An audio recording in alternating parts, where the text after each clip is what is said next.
You're listening to the Save the Marriage podcast. Your marriage can be saved and strengthened if you have the right information.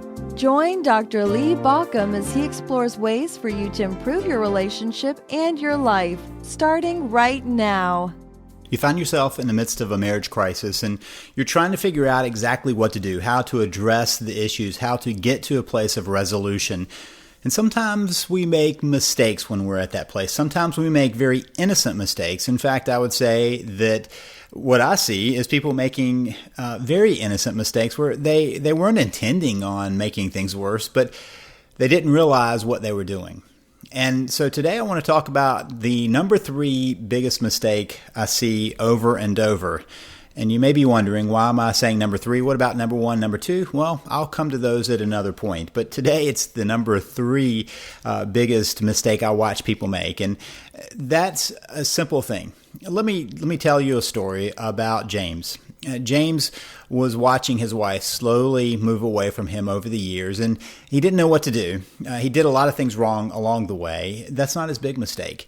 But as he was watching her, he began to invest other places. So he found himself busy at work, and then he decided that he would start doing triathlons, and then he took up golf, and slowly over time, he worked himself out of the family as his wife worked herself out of the relationship. And that was at the point when life was kind of on hold, at least in terms of the marriage. They both, at least at that point, kept rationalizing that things would get better down the road. At some point, things would turn around. So James just kept on trudging along, and every now and then they would talk about how things weren't where they needed to be. They would try date night. Every now and then they would go away for a weekend together. And while they were away, the interesting thing James told me was that they would have a good time, but it wasn't together. They would sit by the pool, both immersed in a book or immersed in some activity. Each of them would go somewhere. He would go play golf. She would go play tennis. They would go to different outings, and she would take a cooking class on the grounds while he would go on a hike. And so they had these weekends away, but they weren't connecting. Over time, James's wife found other places to invest, like the kids, and she started a career, and she did a lot of things in the community. Until one day, she had had enough. And at that point, James began to make some mistakes that were about how he was trying to save his relationship. Not mistakes in the relationship, but mistakes in how he was trying to save the relationship. And so he emailed me and he said, I've got to get my wife to come back into the relationship. I've got to find a way to get her to re-engage in this relationship. What can I do to get her to do that? Now let me tell you about Linda.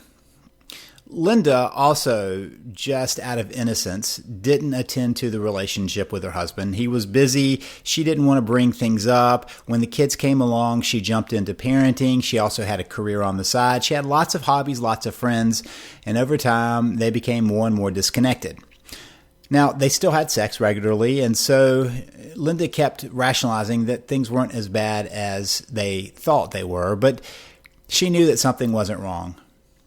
And finally, one day, Linda's husband came and said, I'm done. I found somebody else at work, and I'm interested in moving on and seeing if that relationship is going to work. Linda was shocked, contacted me and said, I've got to figure out what to do now. I know that I've done some things wrong, and I know that I need to change some things. How do I get my husband to believe that I'm going to change? How do I get him to start moving back towards the relationship? How can I get him back into this? Now, you'll notice that both James and Linda use the exact same words. In fact, they use the word that I think is the key to understanding this third biggest mistake people make. That's get. People think it's an innocent word. They don't think much about that word, and we say it all the time. How can I get what I want? How can I get this person to think that? How can I get my kids to do what they're supposed to do? How can I get my kids to clean the room? How can I get my spouse to love me? How can I get whatever it is? And what we fail to realize is that whenever we're saying get, we are in some ways trying to control, some ways trying to force, some ways trying to pull the other person back into the relationship. And that's the mistake. Now, it's a subtle mistake, but it's a very important mistake for you to understand, because When you're trying to save your relationship, I've talked about changing yourself, and I've talked about a plan, and I've talked about this new path. And then I hear the questions, how do I get my spouse to read your material? How do I get my spouse to believe me? How do I get my spouse to trust me again? How do I get my spouse to connect with me? How do I get my spouse to go down that trail again? How do I get my spouse to join me in being a we? And you'll notice that in every case, it's a very well-meant get. And it's a very dangerous word, especially when you're at a place of disconnection. But let me say clearly, it's true across the board. Think about this. What happens when we want to get our kids to behave? In some way, we're going to motivate them. We're either going to threaten them with punishment or promise them a reward. That's how we get them to do something. Now think about that in terms of a spouse. Are you threatening or are you rewarding? And either one of those are dangerous because it's about trying to change their mind from the outside. It's not about inviting them into the joining with you, inviting them in with you into the program, but it's trying to force them in. It's trying to get them to do something, cause them to do something, manipulate them, force them. Now, you may think I'm overplaying that piece, but I can tell you from watching over and over that that's the big crisis. So what do? Well, I think of it as the difference between enlisting somebody or enrolling somebody. Now let's talk for a minute about the difference between those two words. When you're trying to enlist somebody, you're pulling them in, right? You're trying to force them into the program. You're trying to enlist them. But what has to happen is the person has to enroll. And that is the difference, enlisting and enrolling. And I want you to kind of think about how that follows through. Let's talk about that in terms of the military. We used to do the draft, and that's the enlistment process that you enlist them, right? The government would pull that person in and force them to serve. Well, not everybody's so happy about doing that. And when you're trying to do something relationally that way, it's very hard. You don't have that much leverage. As opposed to those who saw something about the military and decided to enroll. There is a whole different slant in that. And part of the difference is whether there's pressure or there's an invitation, whether it comes from within or without.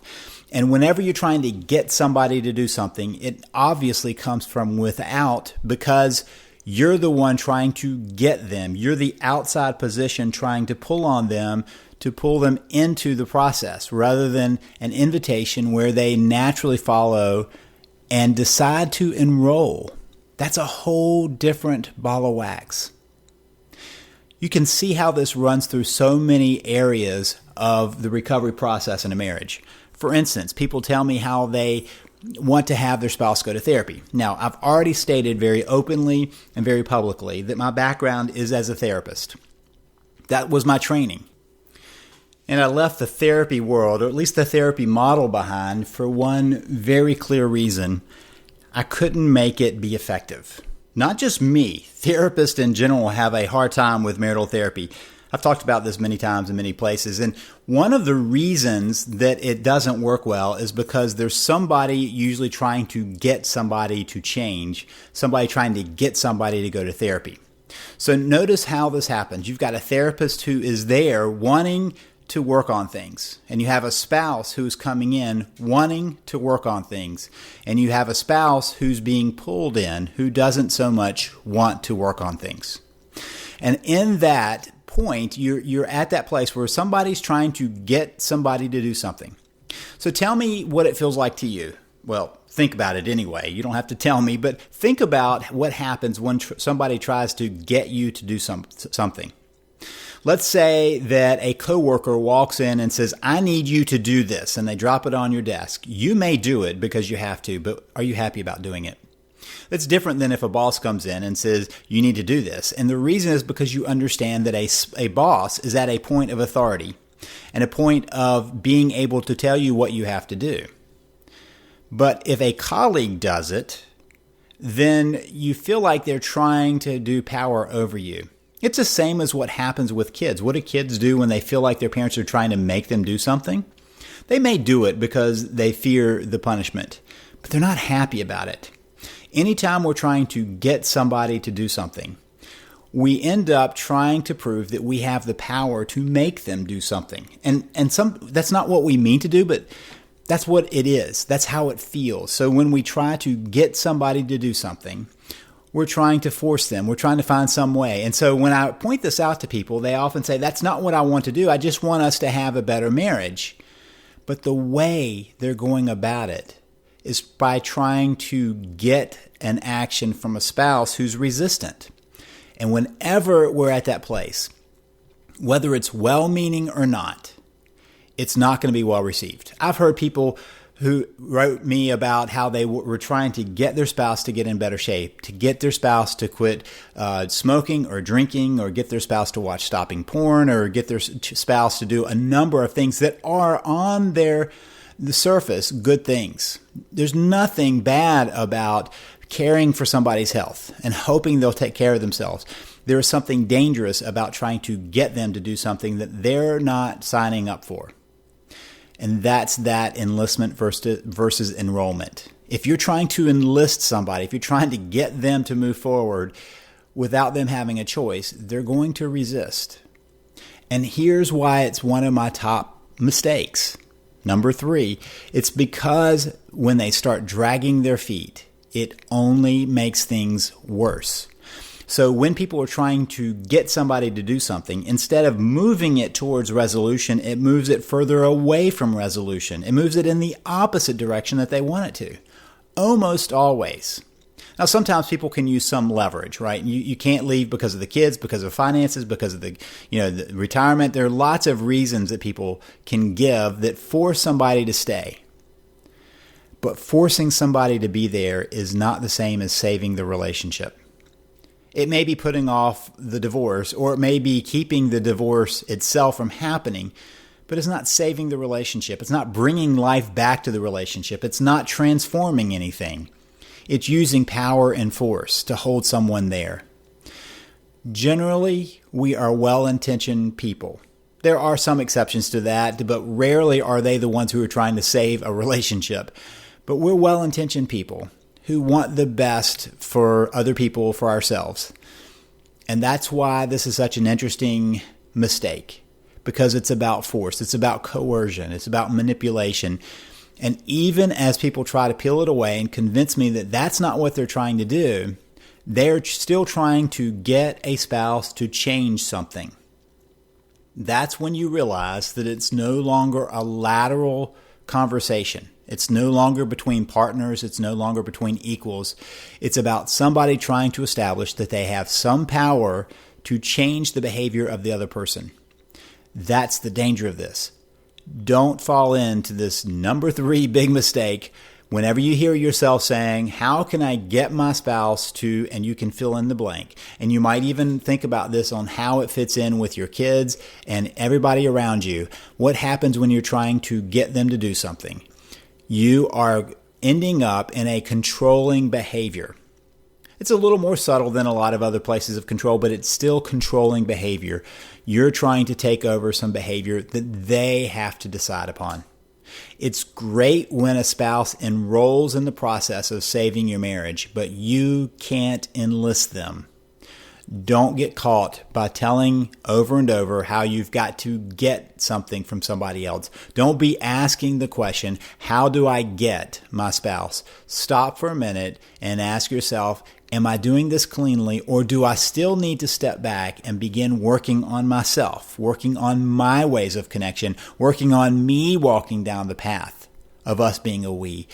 You always want to work from your place and create an invitation where they can come into that space.